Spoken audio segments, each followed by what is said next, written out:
বসেছি হচ্ছে ফ্যান ভাত আর সোয়াবিনের তরকারি। আর বর কাছ থেকে এসেছে, টেবিল ফ্যান চালিয়ে নিয়েছে, সাঁ করে আওয়াজ হচ্ছে। পুকুরের পাখাটাও চালানো আছে, সেই গরম। আমি বাবা খেয়ে শুয়ে পড়ি, তারপর দেখা যাবে। বর এত তাড়াতাড়ি আসে না, যখন ভাতটা নিয়েছি তখন দেখছি খাওয়ার আগে দেখছি বর এসে গেছে। ছেলেকে বললাম খাবি বাবা, বললো খাবো না। সকাল দিয়ে কিছু খাইনি, ওই জন্য এখন ফ্যান ভাত আর সোয়াবিন। গরম, নুন কম আছে। এই সোয়াবিনের তরকারি, नमक थोड़ा कम हुआ है।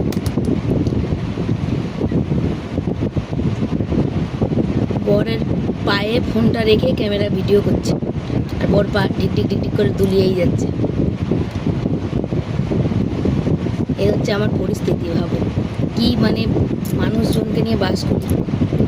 গরমে মাথা চুলকাচ্ছে, আবার কেউ বলো না যে মাথা চুলকাচ্ছে, কি করবো বলো। উকুন মুকুন নেই কিন্তু, আবার সেটা ভেবো না, উকুন আছে, ঘাম হয়ে গেছে মাথায় ভর্তি। ফোন পাটা এমন নাড়াচ্ছে ফোনটা আমার দিকেই পড়ে যাবে। পাটাকে তো ওদিকে কাত করছে না, দেখো। এবার বললাম তো, এবার ওদিকে করবে, দেখো নড়াচ্ছে, দেখো ওই দেখো, ওই দেখো। চলো, এখানে আর ভিডিও করা যাবে না।